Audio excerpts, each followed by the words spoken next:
So I'm here to tell you more about my journey. Instead of writing the blogs na kagaya ng ginagawa ninyo, maybe some of you here have the talent or gusto na nagsusulat ng mga fiction stories either in English or in either in English or in Tagalog. So I can share with you about my journey. So first I started as a Wattpad writer. And then I became a published author when I published my books on Amazon. And then later on, some publishers actually came to me and contracted to get my books and turned the book into a online gaming story, interactive stories. So that's how my journey started as an ebook writer. All right. Pero you were based abroad for many years, Kaye. Yes. I lived in Dubai. I lived in Dubai for about 15 to 16 years, no? So I have actually certifications abroad in supply management. So yun talaga ang aking forte. I was a vendor manager for Dubai and Abu Dhabi governments para sa kanilang yung mga biddings nila. So the writing part was actually a hobby for me. So this is something that I love doing during my pastime. Then after 15 years, it started, the content actually started becoming successful until I started writing more stories. Then I started publishing my content not just on Amazon as an ebook, but on many other different platforms. So you have other platforms like, for example, Dreamy, Good Novel, and now, meron ng mga platforms where they will turn your stories into an interactive game. Tapos the players will play your game, your story, and it will have different outcomes. So from there, these content creators actually pay you a portion of the revenue that they get from the games. Wow.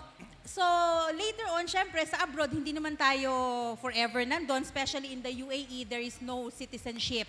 So when my book started earning well na parang very good side hustle na siya, it enabled me to actually tell, usap kami ng husband ko, we can go home. Dun sa e-books, when you make your stories, you post them online, and your readers will actually pay for them. They pay for it either they buy the full book or they pay for it per chapter. So that's how you will earn money. Let's see yung mga books ni Kaye. Kuya, patingin ng mga na-publish niyang books. So ito po yung mga libro na online. Yes. Diba? Ilang platform yung nilalabasan ng mga libro mo? Ilang platforms? Actually, right now, ang platform na yung itong nilabas ng mga libro ko, siguro around 5 platforms pa lang. 5 platforms. 5 platforms. I started writing on Wattpad. So mind Wattpad, you, oo. yes, Wattpad is actually a free platform. So why do you post on Wattpad? Why did I post on Wattpad? Siyempre magpakilala ka muna. So let the readers, let the audience get a sample of your work. Pag nagustuhan na nila, I was very surprised because back in 2012, when I closet writer ako, I only kayo Yes, lang. kami lang. Only my friends get to read my works. Then Wattpad came along. And then I said, what if I post my works online? Anonymous naman yon, so nobody knows who you are. Mga pen name ang tawag doon. Yes, may pen name ka. So I started posting to see if other people will like it. It so happened, medyo naging viral siya, naging okay siya, ang daming nagbasa. So my first book was Knight in Shining Suit. It reached 10 million reads on Wattpad. Saan to siya? Knight in Sa kabila. Shining. Yung next slide, kuya. Yeah, so yung nasa Ito. gitna. Yeah. Oh, yan ang first. Yeah, so Yun yung alam ko story, Char. Yes. Knight in Shining Suit actually became it has 10 million reads on Wattpad. 10 million reads, Yes, wow. on Wattpad. Then I published it. Okay. Bago ko siya pinublish, may 10 million reads na siya. So it means I gave my work for free to 10 million readers. Parang ganon. Oh. Tapos, and then I published it, I was very pleasantly surprised because even the people who read my book for free, they bought it pa on Amazon and they even bought the paperback version. Okay? So parang ganun ang nangyari. Tapos in 2014 and 2015, that book became the #1 best-selling book on Smashwords na site. Wow. Sa US yon. Then, after nun, I started, na-inspire ako, magsulat pa ako ng more and more. And then in 2017, a company named Crazy Maple Studio, they are the ones producing Chapters Interactive Stories. So they're one of the top grossing interactive stories. So they published my book on an interactive platform. Ginawa nilang script, tapos may graphics, which is the next slide. Okay. Yung next Yung slide parang na yun. comics na siya na may mga... Yes, exactly. Oo, So nakikita ko rin yung mga ganyan so eh. this. Oh. Okay, so all of these are the books written either my books or it's somebody else's book, tapos ako naman ang nagsulat ng script. So these are the books na na-publish na siya in interactive platform. So Wow. actually, yesterday ko lang din binilang. So far, since I started publishing, I have a total gameplay of 46 million reads. Wow, 46 million. Mamaya alam natin kung magkano kinikita niya. Okay. Pero Kay, I understand, aside from the reads, your books was translated Yes. into many language. Yes. Ilang language or ilang Parang countries? Around 7 to 8 languages. 7 to 8 languages. Yes. Wow. So you have They- Spanish, Yes, may Russian, Chinese. Russian, German, French, may Korean pa nga. So yung Oh. publishers mismo na nag-contract sa akin, they're the ones who also translated my works into different languages. So minsan Wow. nakaka-receive ako ng mga fan emails, ibang language hindi ko rin masagot kasi iba din yung ano niya. Nagugulat na lang ako, uy, bakit Espanyol? Nagpapadala sa akin ng fan mail. Kasi pala, yun nga, the publisher said, because I gave them worldwide rights to my works. So they have the rights to publish the works in other languages. Okay. In terms of the content, okay, Kay, papaano yung mga stories mo? Kasi parang, aside from the graphic novel, fiction, di ba? Yes, it's Mga fiction. fiction lang yung mga stories na ginagawa mo. Kathang isip. Katang isip lang. Okay. Pero hindi to mga Filipino characters. No. Hindi yung mga tawag dyan, nawawala yung nanay, nawawala yung Hindi, anak. hindi. Hindi ganon. Hindi. Actually, so far, if I'm just giving the tip to people who are interested, ang malakas kasi talaga sa online na fiction is romance. Malakas. Romance Mahilig talaga. Mahilig magbasa talaga ang mga tao ng romance. Kasi siguro majority of the market are also women. Oh. Okay? Tapos in terms of romance naman, marami pang genre yan, di ba? Ang romance. May fantasy pa. Yes, may mga fantasy. Ang pinakamas kung if anyone here is want to try out their hand in writing. So, it's contemporary, which is yung mga normal, at saka werewolves. Sobrang sikat at Wow. patok ang werewolves. So, if you want to start writing stories, those are the good places to start. Okay, so mga werewolf, kasi nga 'di ba yung yung Vampires, yes. Breaking Dawn, yung mga Yes, ganyan. exactly. Oo nga, 'di ba? Malakas talaga 'yan. Pero kay hindi ito, mayroon ka rin pinapublish, 'di ba? Kasi yung old classic style. Meron ka rin mga ganon. Yes. Actually, apart from that, I also have books on paperback. Yon, paperback. Before, it was very hard. It was very hard to get your books published because yun ang tinatawag nating traditional publishing. So sa traditional, you go to a publisher, you submit your works, and they get the right to decide whether or not your book is good enough for them, not for the readers. Kasi, so ang hirap, maraming writers ang hindi kumikita sa writing because they are relying on the publishers to say yes or no, whether I can publish you on mass paperback or not. Pero with the arrival of platforms like Amazon, the author itself, you can publish your own works, and that's called indie publishing. So that's the route I went to. Kasi So wala ka nang papasahang editors. yes, Okay. you can. So you can just have your book edited by an independent editor, and you can publish it directly on Amazon. Then, all the rights, yung kinikita doon, usually nasa 70% ang royalties sa'yo. Oo. If you go to a traditional publisher, usually a publisher will judge your book, ay hindi ito maganda. I reject, di ba? Or kini-edit talaga. Yes. And then actually I was offered a publishing contract also by Summit Media. Alam niyo Oh, si yes, Summit, yes. Yeah, but I rejected the offer kasi the offer was only for 10% royalties. Oh. But if you do it yourself in Amazon, it's 70%. Oh, but on top of that, they want exclusivity. So you cannot publish anywhere else except through them. So kahit Exclusive may ka mga, lang. Yes. So that's when I decided, I'm sorry, I cannot do this. Oh. Kasi I cannot do, mawawalan ako ng creative, yung freedom. Kasi sa Yes. kanila na lang lahat. Okay, so ito na yung exciting part. Magkano po ba ang kinikita sa e-book writing? Okay, ganito Basic, kasi. oo, start. Yes. Actually, endless ang possibilities. You can earn, for example, sikat na yung libro, like for example, yung Knight in Shining Suit ko, no?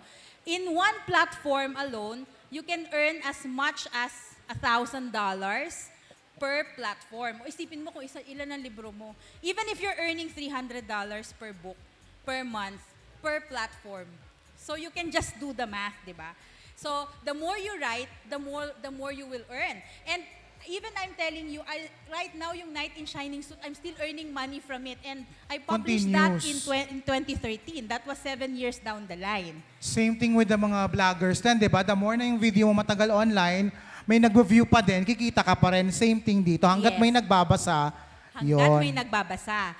Hanggat merong isang platform na gustong lumapit sa'yo. Some of the platforms, I have an experience, even just say, please put your books on our platform, I give you a signing bonus of $2,000. Signing bonus pa lang. $2,000, wow, Yes, magkano kasi alam yun nila ha? na you already have a fan base. You already have a reader base that you will bring into their platforms. So, and that's just, and on top of that, you earn 50 to 70% royalties from this platform. So imagine mo na lang, if you do the math nga, you can earn between $300 to $1,000 per book, per month, per platform. Wow. So, di ba, So isang platform, the more na maraming platform, pero same books pa pwede rin yon. Yes, because there is Okay. non-exclusive contracts. It means you can publish like my books, they're on at least 5 different platforms. Di ba? Parang sa mga nagvi-video, di ba? Pwede sa YouTube, pwede rin sa Facebook. Same thing din sa mga e-book writer. Yes, yes. Okay.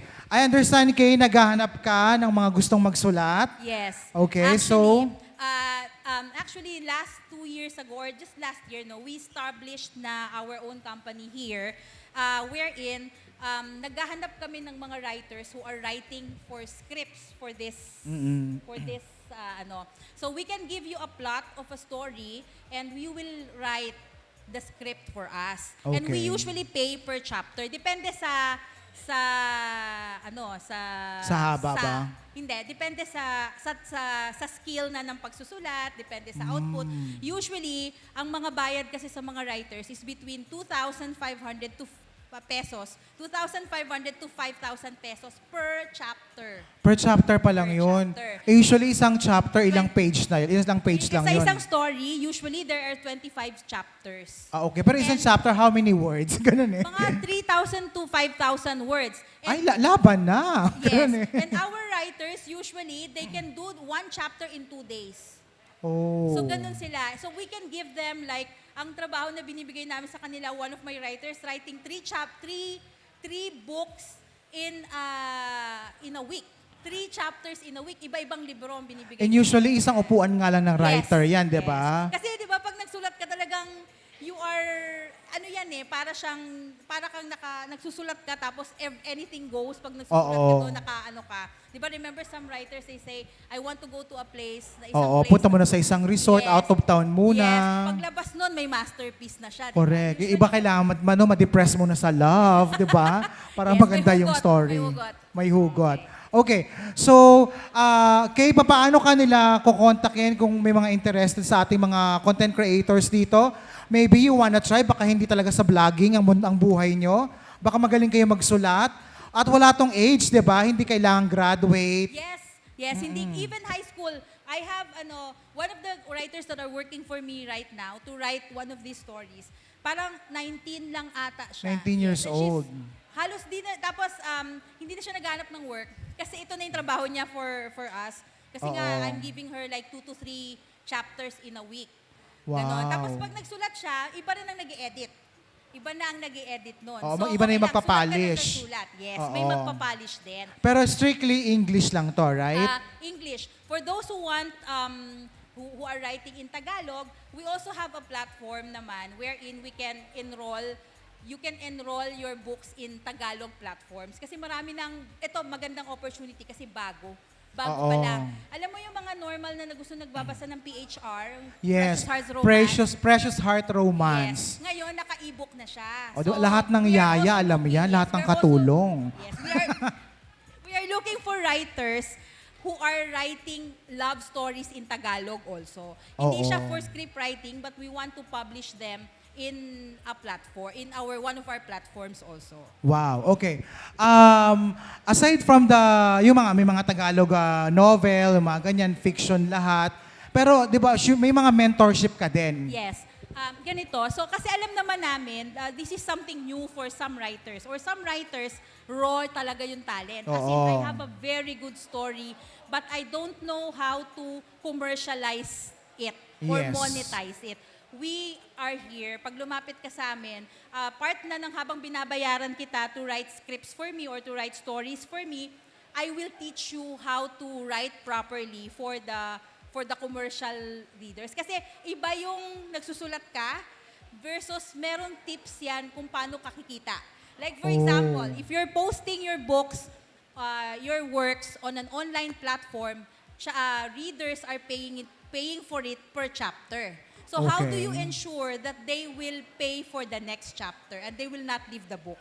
So we will offer mentorship on how many words, what do you need to do, paano mo pagagandahin ng pagsusulat mo, what structure. We offer that also.